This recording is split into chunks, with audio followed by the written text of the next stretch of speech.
Want the epic stuff, the extraordinary stuff, the edge of your seat stuff? You know, the good stuff. With AMC Plus, you can watch the best of AMC, BBC America, IFC, Sundance Now, Shudder, and more. Hungry for horror? Feast on Shudder's chilling originals like Creepshow Season 2 and killer premieres like Train to Busan Presents Peninsula. Got a need for speed? The boys are back with an epic tour of the UK as Top Gear races through a new season. All available on AMC Plus, ad-free and on demand. Start your free trial today at amcplus.com. AMC Plus, only the good stuff.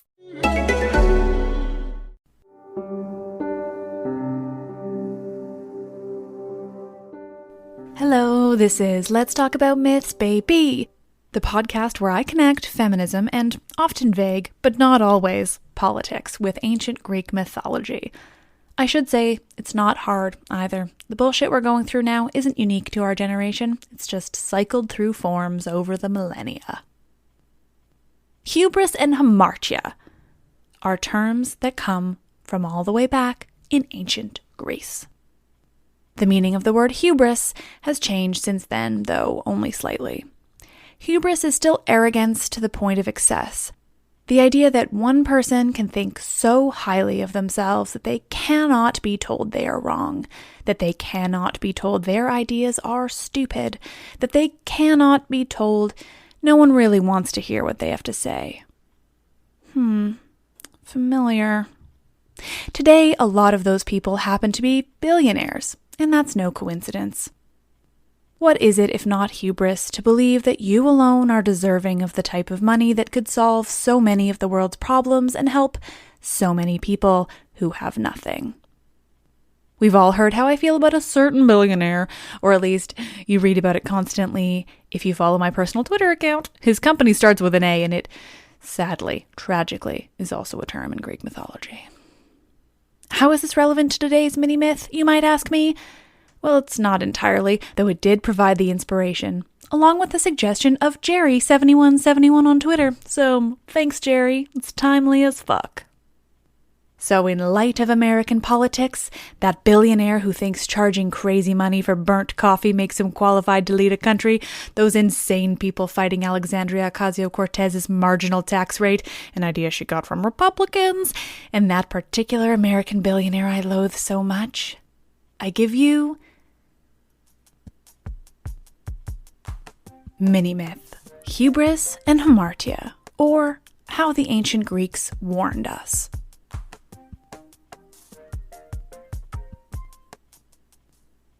In ancient Greece, hubris didn't just mean arrogance and pride. It was far more specific. Hubris refers to arrogance that leads to behavior that goes against the laws of nature, or the laws set up by the gods. In their world, it resulted in more than Twitter shaming or losing an election. And Hamartia, that one you might not have heard of. Hamartia is the concept of the tragic, fatal flaw. The two terms are infinitely connected. In many cases, the hamartia of a character is their hubris. Today's episode is devoted to examples of hamartia and hubris, both in stories I've already told in greater detail in previous episodes, and in a couple of new ones. There are definitely spoilers here for previous episodes, so if you haven't listened to the episodes listed in the description of this episode, you may wish to listen to those first. But up to you, I'm not here to boss you around.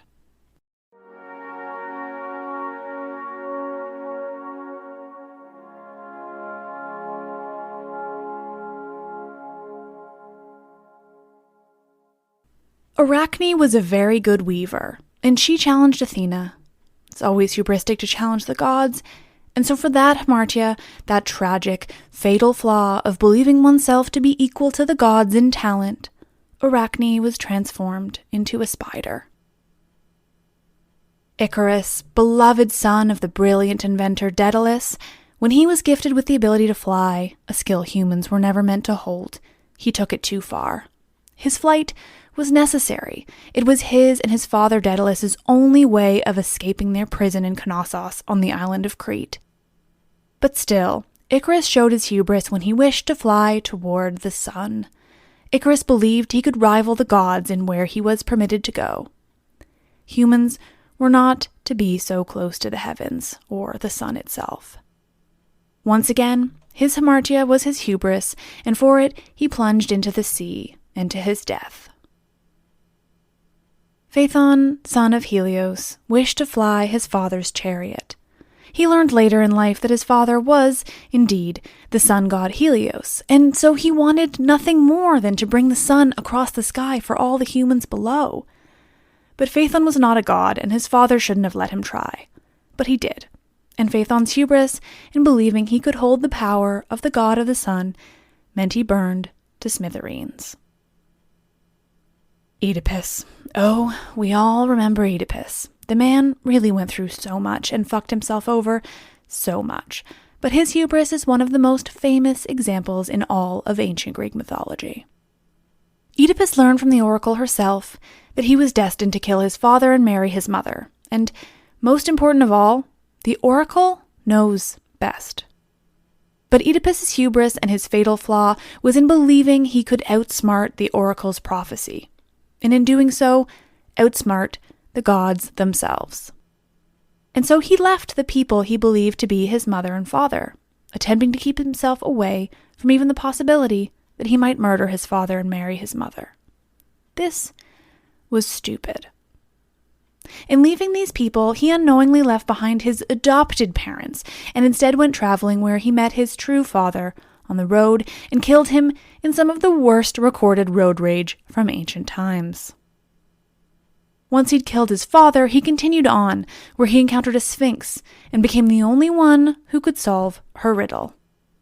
This led to his marrying the queen of the nearby Thebes, whose husband had, quite coincidentally, just been killed by a stranger in a road rage incident. So in the end, the oracle was right, and that's because the oracle is always right in mythology, and no one should ever try to bypass her prophecies, or else you're well and truly fucked.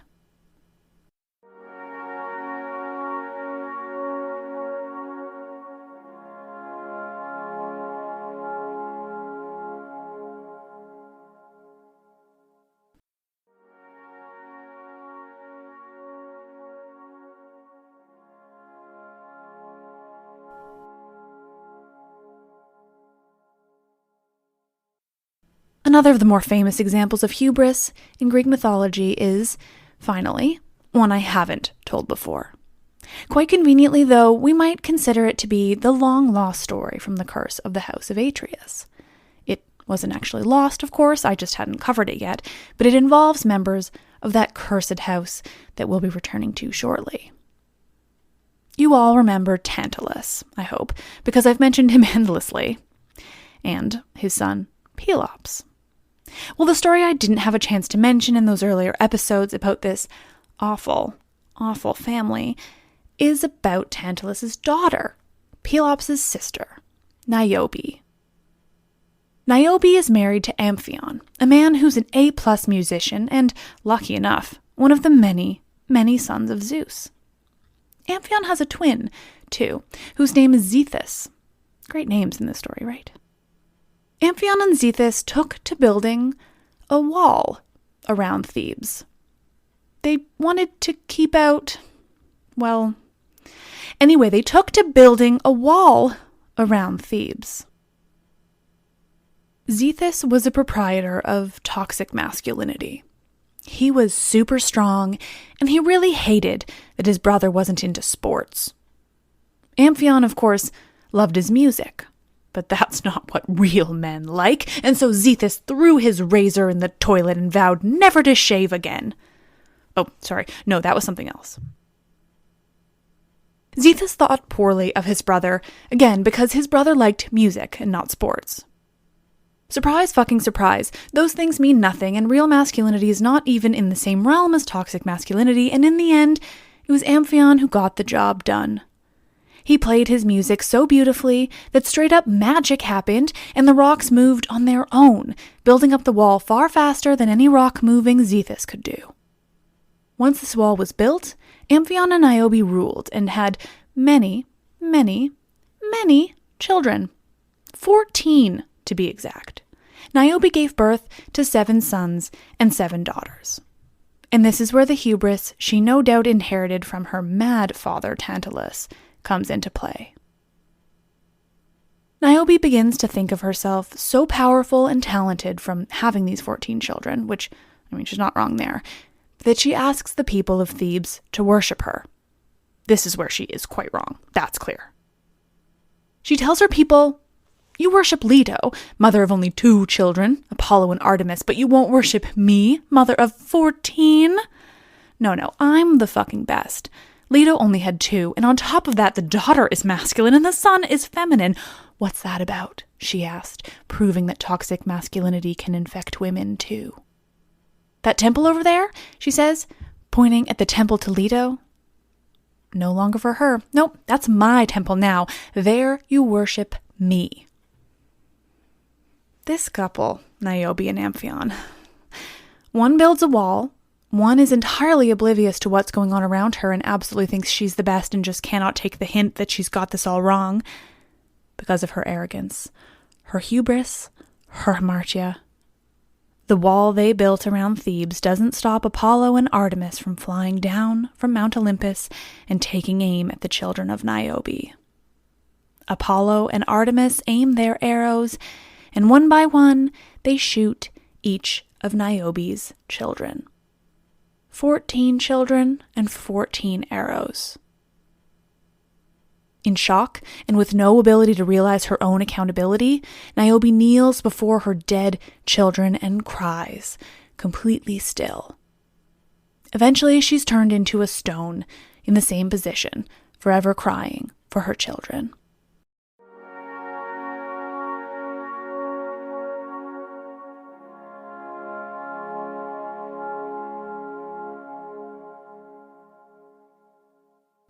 Now, you might be noting that many of these have something in common. A human's hubris brought them to ruin, certainly, but that ruin was brought on directly by one of the gods. That's certainly the case for Arachne and Phaethon. They made mistakes, but the gods still held the cards for them. Athena didn't let it die. She turned Arachne into a spider. Helios didn't say, "No, son, you can't drive my chariot." He let Phaethon, and Phaethon burned.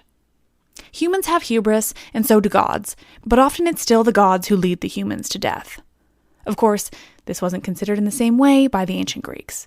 To them, the gods were in the right here, and it was the humans' hamartia, their tragic flaw, that led to their demises.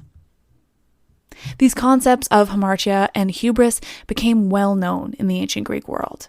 Much of the concepts arose from the myths themselves, but the Greeks learned from them and continued using these ideas. The through line on so many well-known Greek dramas include hamartia and hubris as the crux of the story. So much so that the idea of hamartia most explicitly was developed by Aristotle to understand these tragic downfalls from the most famous of their myths. So what can we learn from the ancient Greeks? Well, I won't spell it out for you, but if these stories taught us something, it's that no one is perfect and no one person's ideas or motivations are pure. If you think too highly of yourself, or you think you can do no wrong, or that you have the best ideas and no one else can match them, well, you're likely going to go down in flames. Or worse, you're going to take everyone else down with you.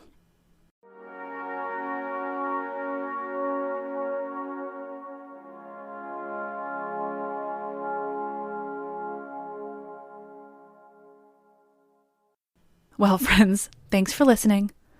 This was a fun episode for me. I really hope it was for you too.